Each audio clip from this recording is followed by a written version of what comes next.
Boa tarde. Eu queria agradecer ao Esper, que o Esper todo ano me chama. Eu sou a única pessoa que não trabalha em HIV, que participo desse, desse curso.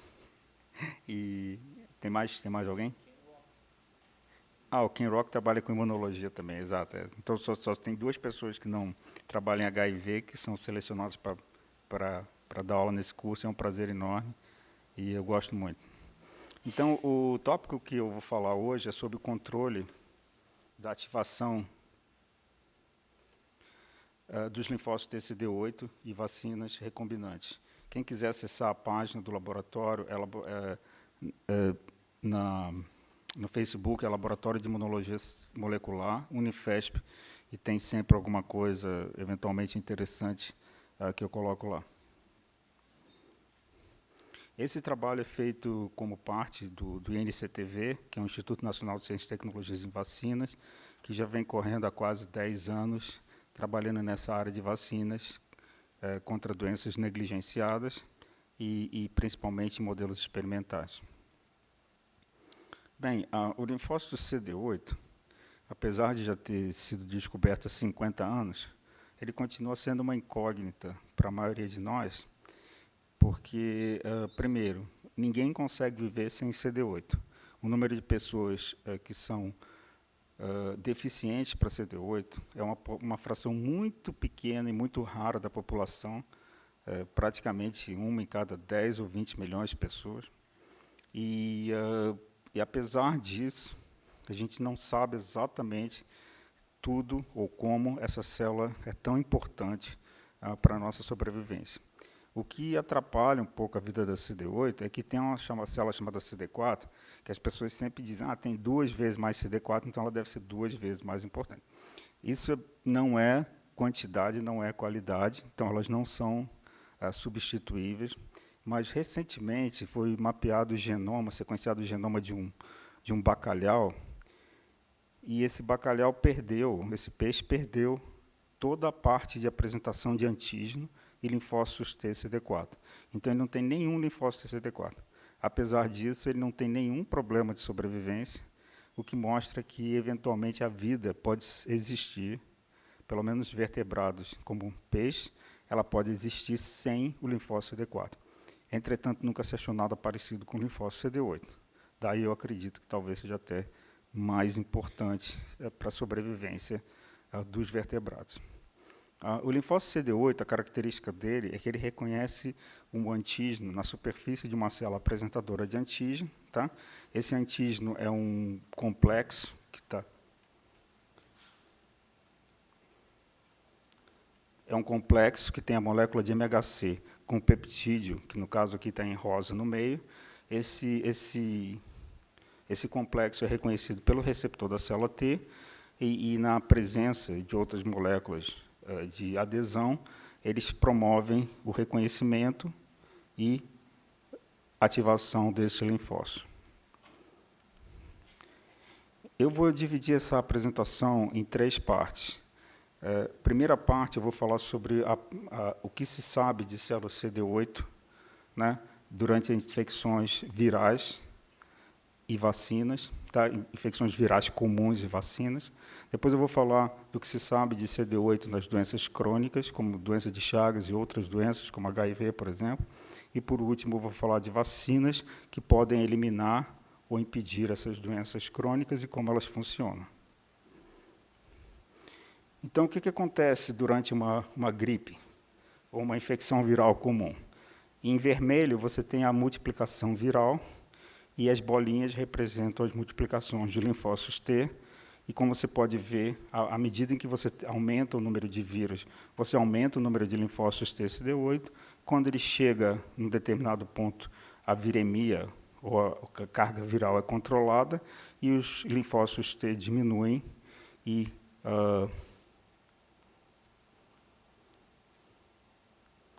diminuem 30 dias depois. Então, isso aí seria toda a infecção viral que você tem exatamente isso. Uma produção de linfócitos TCD8 que debelam ou participam da eliminação viral, e esse processo é um processo rápido, e você fica em casa 2, 3 dias, e eventualmente você tem febre, às vezes não, isso aí, tua vida continua. Bem, isso aí é num camundongo, e como o David falou, nem sempre o camundongo é igual ao homem, mas no homem também tem uma coisa muito parecida. Se todos nós aqui saíssemos e tomássemos a vacina para febre amarela, que nada mais é do que um vírus, no caso um vírus infeccioso atenuado, o que a gente veria seria uma coisa muito parecida. Em azul você tem a viremia, que aparece durante uma semana e depois é curada, e em paralelo você tem o aumento dos linfócitos T, cada um dessas figuras é um indivíduo, e esses linfócitos T estão, obviamente, envolvidos no controle do vírus da febre amarela, e com isso você continua a sua vida sem problema nenhum. Então isso seria 90% da imunologia. Você pega uma gripe e naturalmente você cura, e às vezes você pega uma infecção bacteriana, também eventualmente você cura. Se tiver um pouquinho de problema, você toma um antibiótico e aí resolve o problema. Nada que mude a sua vida radicalmente. Então, basicamente, o que você tem durante esses processos está ilustrado aqui. Primeiro, você tem uma fase em que o linfócito T é ativado, prolifera intensamente. Aí, quando ele chega no máximo da proliferação, esses linfócitos saem dos órgãos linfóides e vão para tudo que é tecido.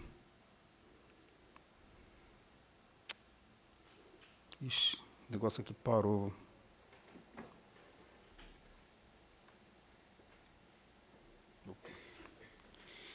Quando ele chega no pico da multiplicação, eles saem dos órgãos linfóides, vão para tudo que é tecido. Essas células são altamente efetoras, elas reconhecem as células infectadas e lisam, daí o nome de linfócito T citotóxico. Durante esse processo, ele também secreta citocinas, como interferon, TNF e quimocinas. Tá? Depois, o número de células cai drasticamente, isso é um processo chamado de contração, e, por último, você estabelece umas células de memória que vão ficar no seu corpo por praticamente toda a vida e que vão te proteger contra uma segunda infecção. Por isso, se você já pegou o H1N1, você não vai pegar de novo o H1N1 ou outro vírus que você já tenha tido a infecção, você praticamente está imune para toda a vida. Então, esse conhecimento de célula TCD8, então, foi a base, né, do Prêmio Nobel de 1996, do Peter Doherty e Rolf Zinckernagel. Então, já cobri a parte de CD8 em doenças comuns, virais ou vacinas, certo? A segunda parte é que, infelizmente, nem todas as infecções nós somos capazes de curar espontaneamente ou sem nenhum tipo de interferência, tá? E essas, então, são as infecções crônicas que causam as doenças como HIV, micobactéria tuberculose, doença de Chagas, toxoplasmose, e essas, então, porque elas são crônicas e você não consegue curar espontaneamente ou naturalmente, elas significam, né, o maior problema de saúde pública que nós temos no mundo. Tá? Então, a primeira pergunta é, será que os linfócitos TCD8 existem e são importantes durante essas infecções crônicas, já que você não consegue curar? Então, os experimentos que fazem depressão de linfócitos TCD8 durante infecções experimentais demonstram que, na ausência de linfócito TCD8, a viremia, no caso do SV, não é controlada e todos os animais morrem muito mais cedo do que os animais controles que são capazes de controlar a viremia num certo ponto e cronificar a doença. Tá certo? Então, de uma certa forma, o linfócito TCD8 ele consegue controlar boa parte da viremia, mas não consegue eliminar o vírus, como no caso das doenças comuns, das viroses comuns. Tá? Então, esse é um ponto importante.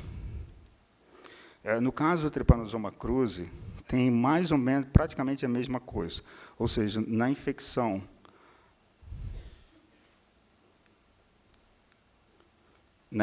aguda, você tem uma parasitemia, Essa parasitemia chega num determinado ponto, ela é controlada, e o animal entra na fase crônica, tá certo? Onde a parasitemia é muito baixa, mas o parasita continua lá. Na ausência de linfócito TCD8, esses animais são incapazes de controlar a parasitemia e todos eles morrem da infecção. Então, de uma certa forma, se você olhar pelo lado do patógeno, o linfócito TCD8 é importante não só para a manutenção da vida do hospedeiro, mas também para a manutenção da cronificação do patógeno. Porque sem o linfócito TCD8, ele não entra na fase crônica e morre na fase aguda. Tá? A mesma coisa com HIV, a mesma coisa com tuberculose e a mesma coisa com toxoplasmose, como eu vou mostrar. Outra característica dos linfócitos TCD8 durante essas infecções crônicas é que o aparecimento dos linfócitos T ele é retardado em relação ao aparecimento da viremia ou parasitemia ou da carga viral. Então, nessa figura, do lado esquerdo você tem a carga viral e do lado direito você tem os linfócitos TCD8, e essa linha mostra bem o pico da carga viral, e como você pode ver,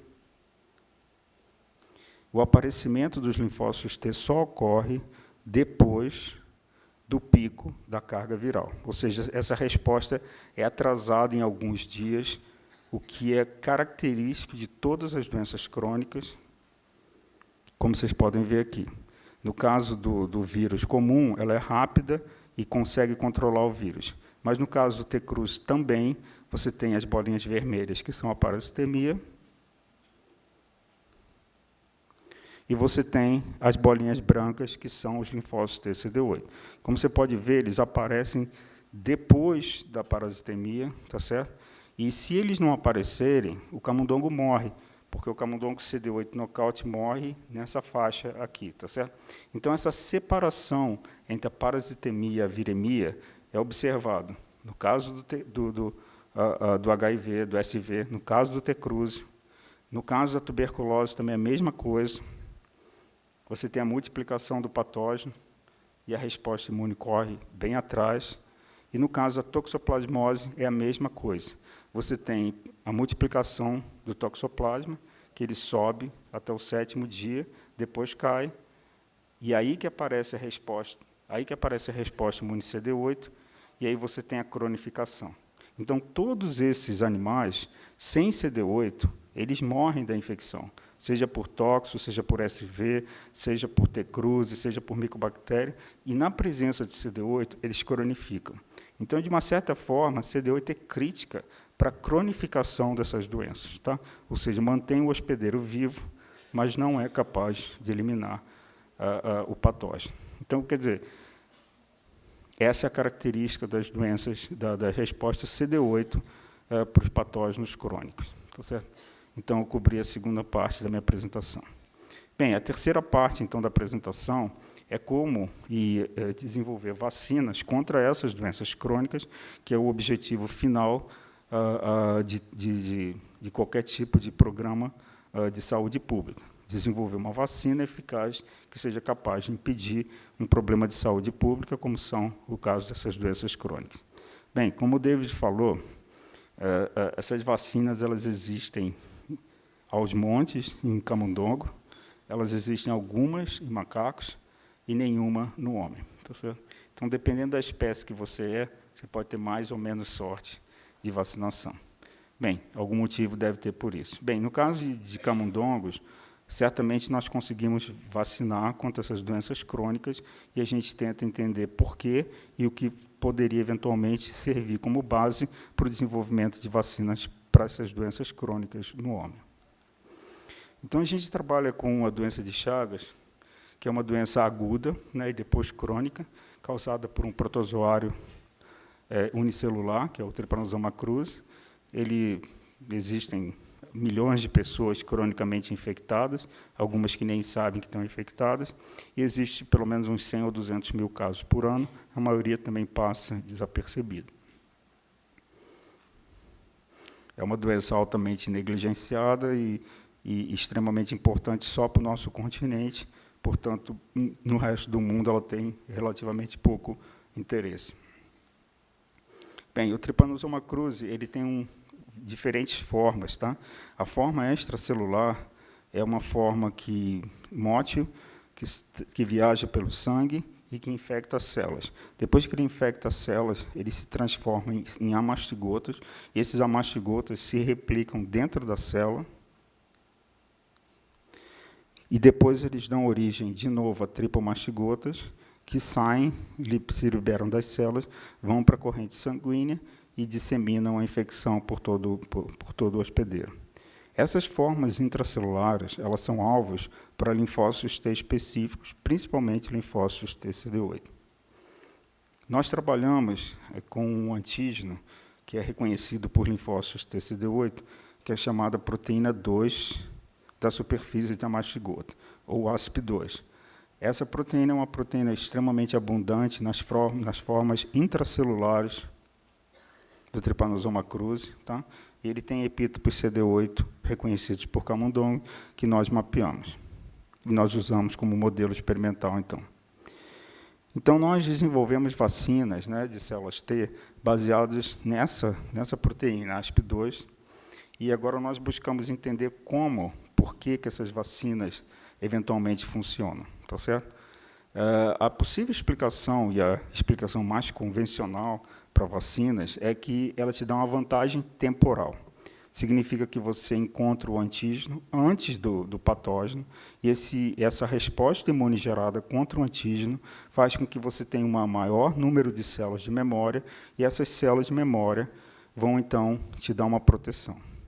Entretanto, existe um outro aspecto que é pouco estudado e que a gente está se dedicando, que é a diferença qualitativa na resposta imune. Por último, obviamente, que as duas podem agir juntos. Então, o que é o sistema temporal? Bem, o sistema temporal é que você, depois da vacinação, você induz uma célula T efetora, essa célula T efetora vai se transformar numa célula T de memória e vai ficar lá no seu corpo até que você encontre o patógeno. Quando você encontra o patógeno, você já tendo algumas células específicas, essas células se multiplicam rapidamente e elas conseguem eliminar o patógeno antes que ele cresça, portanto, você está curado. Por outro lado, se você não tiver essas células, você tem uma resposta, como eu mostrei, atrasada, lenta, não é capaz de controlar o patógeno, e isso é possível, assim, estabelecer a infecção. A outra possibilidade é que você, durante a vacinação, você induza linfócitos T específicos que são diferentes do que são induzidos pela infecção. Nesse caso, você tem uma resposta imune que não só é maior, como é diferente da resposta imune que você tem natural. E isso levaria, então, à sua proteção. Tá? Isso é o que eu chamo de uma resposta, então, pobre, uma resposta boa, e isso seria a diferença que fariam as vacinas recombinantes, no caso de linfócitos T.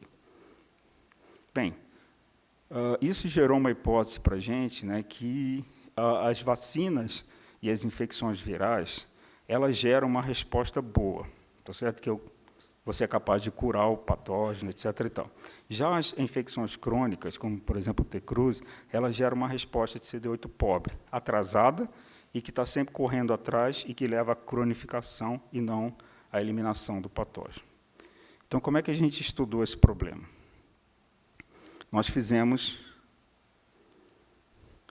utilizamos um adenovírus recombinante, então, expressando o gene da ASP2 do T. cruzi. Esse vírus é não replicativo, portanto, apesar dele ser como um vírus de infecção normal, ele induz a resposta imune, mas não se multiplica, não causa nenhuma patologia. Tá? Então, nós usamos isso como vacina ou como um vírus comum. Tá certo? E nós fizemos, então, o experimento em que nós tiramos o fator temporal da jogada, porque a gente queria saber se era uma questão qualitativa. Então, para estudar esse problema, nós injetamos simultaneamente o parasita, o T. cruzi, e a vacina, a ASP2, a DASP2, no mesmo camundongo. E, como controle, nós injetamos nesses animais o adenobetagal, não relacionado, e o T. cruzi.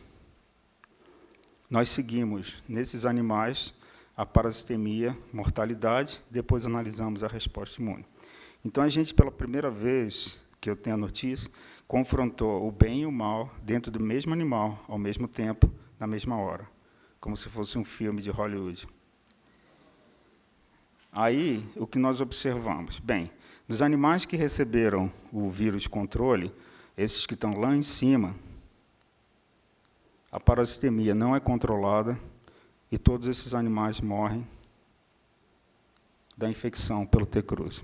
Já nos animais que receberam, juntamente com o parasita, a vacina, o ADASP2, tanto pela via intramuscular quanto pela via subcutânea, eles controlam a parasitemia e 100% deles sobrevivem à infecção experimental. Então, dentro da primeira comparação que houve entre o bem e o mal, dentro do mesmo animal, essa resposta é toda dependente de CD8, porque se você trata com anti-CD8, os animais todos morrem. Tá?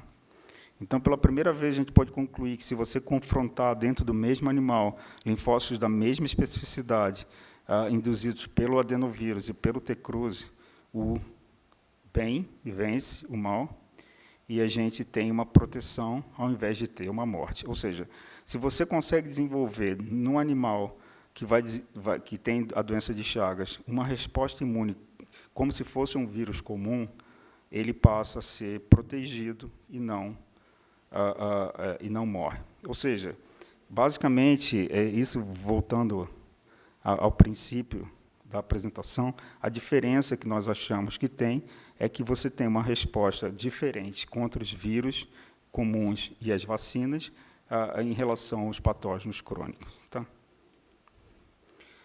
Bem, para entender o que estava acontecendo nesses animais, nós analisamos diversos fenômenos, como a frequência de linfócitos T, as citocinas que eles produzem, o processo de degranulação dos linfócitos, a proliferação em vivo, a apoptose em vivo, a expressão de fenótipo da superfície e a sobrevivência in vitro dessas células. Bem, isso aqui demora 2 horas para explicar tudo, mas a conclusão desses estudos foi que, durante a infecção, o que nós temos é que a célula apresentadora de antígeno induz uma célula CD8, que é atrasada, demora a proliferar e tem uma viabilidade muito baixa. Que é esse caso aqui. Isso faz com que você não consiga conter a parasitemia e, eventualmente, os animais morram. Já no caso do animal vacinado, você tem uma célula T completamente distinta, de alta qualidade, que expressa, no caso, pouco de um marcador chamado CD95 e que proliferam intensamente e que são capazes de eliminar o parasita. Então, nós concluímos, né, que a vacinação concomitante com a infecção acelera a resposta imune CD8, aumenta a viabilidade dos linfócitos T e leva à proteção contra a infecção. Então, isso, na realidade, se você contrastar a resposta imune CD8 contra as vacinas e contra os patógenos crônicos, você vê que esse, na realidade, é o problema, esse atraso e essa falta de viabilidade dessas células fazem com que você não consiga eliminar o patógeno e, pior, você cronifica a doença. Então, essa seria a base da cronificação das infecções e essa seria a base de como funcionam as vacinas contra a célula T. Bem, então, eu cobri o terceiro ponto, que é como funcionam as vacinas para a célula T. Bem, esse nosso último esquema leva à seguinte questão. A única coisa que tem diferente entre a resposta imune no camundongo infectado, à esquerda, ou no camundongo que é infectado e vacinado, é essa célula apresentadora de antígeno que inicia a resposta imune. Ou seja, a célula apresentadora de antígeno, no caso da infecção, ela provavelmente está infectada com T. cruzi, ou viu o T. cruzi de alguma forma. Já a célula que inicia a resposta, no caso da vacinação, é uma célula que foi infectada pelo vírus, o adenovírus recombinante, e induz uma resposta completamente diferente. Tá certo? Então, com base nisso, nós fomos estudar esses primeiros sinais que são dados, já que o linfócito T naive é o mesmo, tá certo? Tanto faz um ou outro é o mesmo. O camundongo também é o mesmo. Então, a única coisa que parecia ser, ou a nossa hipótese, né, é que esses linfócitos, essas células dendríticas que iniciam a resposta imune, elas é que atrapalhavam a resposta imune e modulavam a resposta imune de células CD8 de alguma forma. Isso seria crítico para o processo de cronificação das doenças causadas por patógenos crônicos. Então, nós fomos estudar, né, o que são essas células dendríticas expostas ao T-Cruzi. Bem, a primeira coisa que a gente fez foi ver se a infecção pelo T-Cruzi, ou a exposição ao T-Cruzi, alterava a viabilidade dessas células. E nós não observamos nenhuma diferença na viabilidade dessas células. Tá certo? Segundo, nós analisamos se havia ou não a expressão de determinados marcadores de superfície que são importantes para a apresentação de antígeno, por exemplo. E também vimos que só com T-Cruzi você tem a expressão de alguns marcadores, e quando você coloca o LPS, obviamente você tem uma ativação dessas células dendríticas e bastante expressão dessas moléculas, e quando você coloca o T-Cruzi mais o LPS, fica igual ao LPS sozinho. Entendeu? Então, o T-Cruzi não parecia interferir com a expressão das moléculas de adesão, nem bloqueava nada que pudesse estar acontecendo nas células. Fizemos também a produção de citocinas dessas células dendríticas, e vimos que elas produzem várias citocinas, né? A mais, isso aqui é a diferença entre a célula exposta e não exposta. Tá? Então, todas as barrinhas são positivas. O que a gente viu, que tem bastante IL-12, que já era conhecida, e viu que também tem muito IL-10, que também era conhecido. Existem outras, como IL-6, TNF, etc. E tal. A mesma coisa quando a gente... Isso é a mensagem medida por RNA mensageiro. Quando você pega o sobrenadante, você vê um quadro mais ou menos parecido, tá certo? E que a IL-10, de novo, aparece com bastante intensidade, e quando a gente coloca o LPS, você vê a mesma coisa, tá certo? Essa barrinha vermelha. E quando você bota LPS mais T-Cruzi, fica igual, tá certo? Ou seja, ele não interfere nada com a ativação do LPS, tá? Que é um ativador muito bom para a célula dendrítica, que a gente vai ver. Bem, quando a gente vai estudar a apresentação de antígeno dessas células, né, nós observamos que essas células expostas ao T-Cruzi, elas são capazes de apresentar antígeno para linfócitos TCD8 específicos e que são reconhecidos aqui no caso por L-Spot. Essa apresentação ela é dependente da molécula transportadora TAP, porque as células dendríticas sem TAP são incapazes de apresentar o antígeno para a célula CD8, mas eles são normais para a apresentação de antígeno para a célula CD4. Ou seja, in vitro, nós não vimos nada nas células dendríticas expostas ao T-Cruzi que pudesse nos impressionar ou que chamasse atenção para alguma diferença significativa. Tá? Então, nós procedemos para os ensaios em vivo. Esse ensaio em vivo que nós fizemos foi o seguinte: nós transferimos para o camundongo uma célula chamada OT1, que é uma célula transgênica, tá? CD8, que é específica para um determinado epítopo da ovoalbumina. Aí, no dia 0, isso um dia antes, no dia 0, nós injetamos ou as células dendríticas ativadas com LPS, ou as células dendríticas ativadas com LPS na presença do peptídeo, ou as células dendríticas expostas ao T-Cruzi, expostas ao LPS, cobertas com peptídeo. E medimos a resposta depois de 5 dias. O que nós observamos, então, é que foi impressionante. Depois de 5 dias, você tem uma expansão significativa das células que receberam, das células OT1, que receberam as células dendríticas recobertas com peptídeo. Entretanto, se essas células tinham sido expostas ao T-Cruzi, você vê muito pouco dessas células proliferaram, tá certo? E quando você mede a expressão de citocinas, como TNF, interferon, ex vivo, você vê a mesma coisa. As células dendríticas que foram expostas ao LPS e na presença do peptídeo, elas estimulam fortemente os linfócitos OT1, enquanto que, quando você incuba o T-cruze, você tem pouca ou nenhuma célula OT1 ativada. Então, aparentemente, nossa hipótese estava certa, quer dizer, que a exposição ao T-cruze da célula dendrítica faz com que a ativação de linfócitos TCD8 seja extremamente prejudicada, esses linfócitos não proliferam, não maturam, não diferenciam e não expressam moléculas efetoras. Nós seguimos, né, esses linfócitos TCD8 com muitas moléculas de superfície para saber o que eles apresentavam na superfície diferente dos linfócitos TCD8 estimulados com as células dendríticas sem o T-cruze. E o que nós observamos, foi que a gente já tinha observado antes, foi que o CD95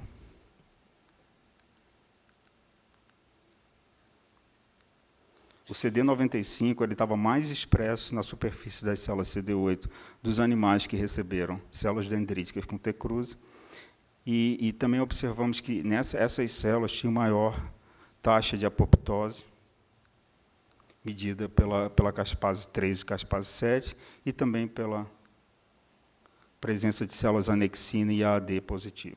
Então, quer dizer, basicamente, a gente reproduziu o que a gente tinha, que as células, não só elas proliferam menos, como elas têm um fenótipo extremamente alterado, no caso do CD95, e tem essa alta mortalidade medida por essas moléculas apoptóticas. Então, nós pudemos testar uma hipótese que a gente já queria testar há muito tempo, que era o papel do CD95 nesse processo. Então, o que nós fizemos foi gerar uma célula T1 sem o CD95 e estimulamos da mesma forma, ou com células dendríticas, ou com células dendríticas recobertas com peptídeo, ou com células dendríticas expostas ao T-cruze e recobertas com peptídeo. Nós medimos a resposta sempre 5 dias depois. E o que nós observamos foi que, mesmo nas células que não têm CD95, as células não têm CD95, a gente foi capaz de inibir essa resposta igualmente, demonstrando que o CD95 sozinho ele não tem nenhum papel inibitório nesse processo. Tá certo? Então, de uma certa forma, isso pelo menos respondeu uma pergunta que, apesar que essas células têm mais CD95, esse não parece ser o motivo pelo qual, o único motivo pelo qual elas não proliferam.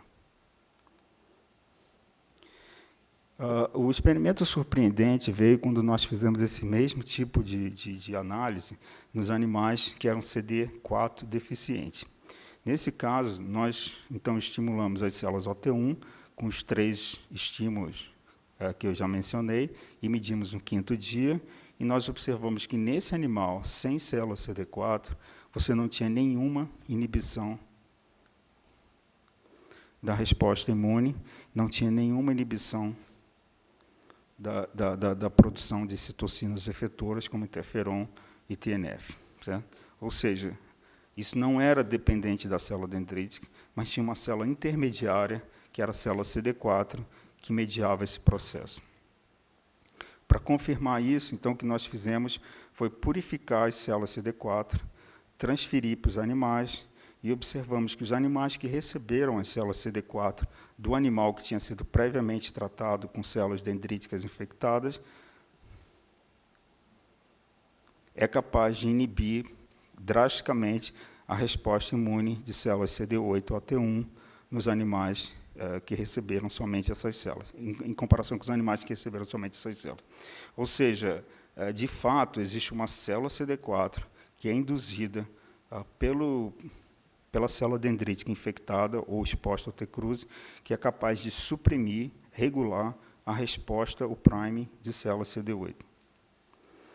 Esse processo poderia ser dependente de IL-10, então nós utilizamos camundongos, que são IL-10 geneticamente deficientes em IL-10, e também usamos células dendríticas que são geneticamente deficientes na produção de IL-10, mas nós observamos sempre que na presença ou ausência de IL-10, você sempre tinha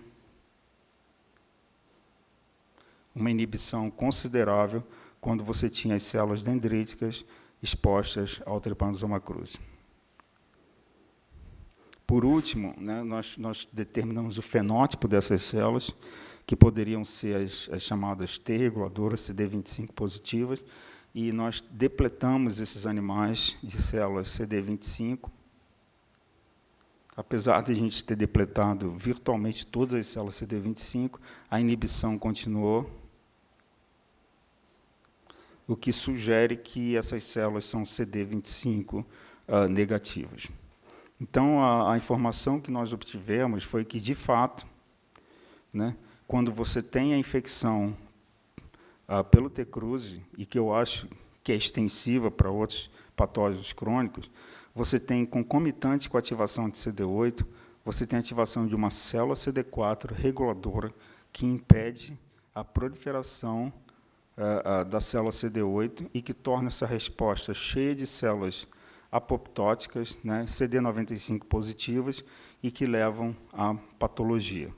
E se você vacina, né, você então tem um outro tipo de célula que não sofre esse problema com a célula CD4 reguladora, e que, com isso, ela consegue proliferar, tem alta viabilidade e elimina o patógeno. Então, a gente acha que um dos principais motivos pelo qual existe essa cronificação é que você tem uma célula supressora CD4 reguladora que impede o priming da célula CD8, que faz com que ela seja atrasada em toxo, em tuberculose, em SV, HIV e em T-cruzi também. Entendeu? E isso, né, obviamente, seria característica de uma resposta pobre ou uma resposta boa, segundo nossa visão. Bem, por último, eu gostaria de agradecer as pessoas que fizeram esse trabalho. Né, esse trabalho começou com o José Rony Vasconcelos, depois ele foi continuado pelo Jonathan, teve também a participação da Mariana, do Adriano, da Bruna, e de outras pessoas, eventualmente, que ajudaram no projeto. Tá? Bem, as outras pessoas são Karina, Marcela, né, da UFRJ, Karina, da Unifesp, Gustavo, da USP, e o pessoal da Fiocruz, que tem o vírus, que deu o vírus recombinante, que é o Dr. Oscar, o Dr. Ricardo e o Dr. Alexandre.